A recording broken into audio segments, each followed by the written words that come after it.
Well, good afternoon, everybody. It's Diane from California Tea and Herbal. Today we're going to do two things, one tea related, one travel related.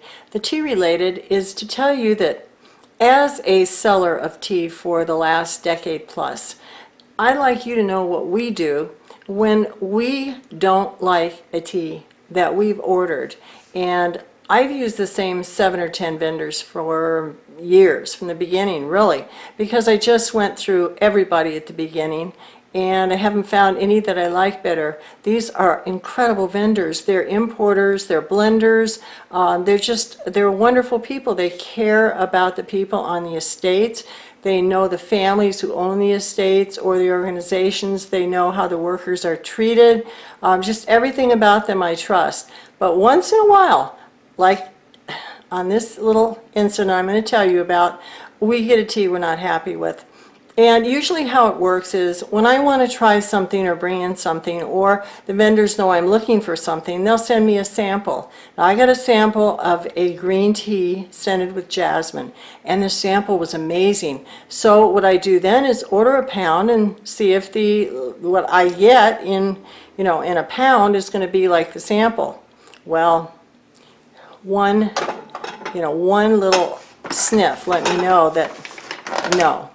I have a very sensitive palate, a very sensitive nose, and so I've been known to track things back all the way to the master blender and say, you changed it's not the same mint, or it's not the, so on this one I knew right away this was not like the sample. All right, so I called this vendor, and needless to say, I'm not going to tell you the conversation, but I wasn't pleased. And it doesn't mean I'm not going to stop buying from this vendor, but I'm telling you this because I have a video, and it was way back at the beginning. It's not a very good quality on photography and so forth, but if you take a look at it, it's how not to get burned when you're buying tea. And those rules work for me, and they can work for you as well. So please look up that video and don't get burned when you buy tea. Now, this is the actual tea, and there's absolutely nothing. If I were to look at this tea, I would find no problems with this tea. However, this is why there are the rules that are in that video, how not to get burned when buying tea, how you really need to follow through on all of them, because it isn't always the way a tea looks. It's how it smells, how it tastes. And again, please go look for that video. It's very helpful. And it happens to even the, quote, pros like us. And when it happens, you want to say something. And hopefully with us, we have the policy on our website, but we want our customers to be very, very happy. Okay, friends, and I wanted to also mention really good comments coming in, and one was on the video Indian teas, and it was from a gentleman who had bought some Himalayan, he called it Himalayan second flush, I believe. And so he was telling me that he actually likes it iced, and I think that's fabulous, especially because that second flush would have some really nice kind of notes that would work well as an iced tea. And it's amazing, you can make iced tea out of teas you wouldn't think would work well iced, like Darjeeling, like the Golden Yunnan or the Chinese black teas. So English breakfast is a fabulous, just a basic, great black iced tea.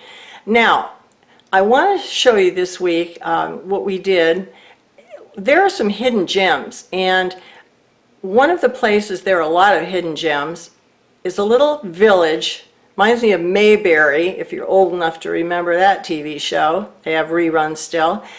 And it's called Fallbrook, and it's about 20 miles from us. So this is a botanical garden, and I've driven past this thing so many times and you can't see it from the street. But if you go in about a block off the main street, here is what you'll find.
Now if you listen closely, you can literally hear when the wind blows, this bamboo, which is extremely, it just keeps going and going.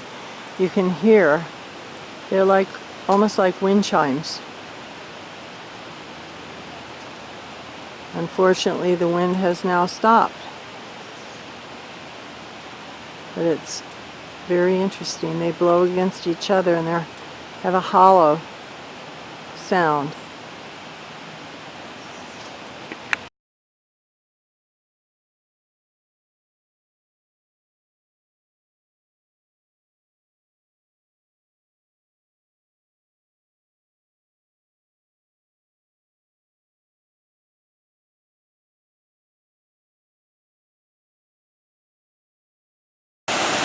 Pretty little arched bridge right above the main part of this waterfall.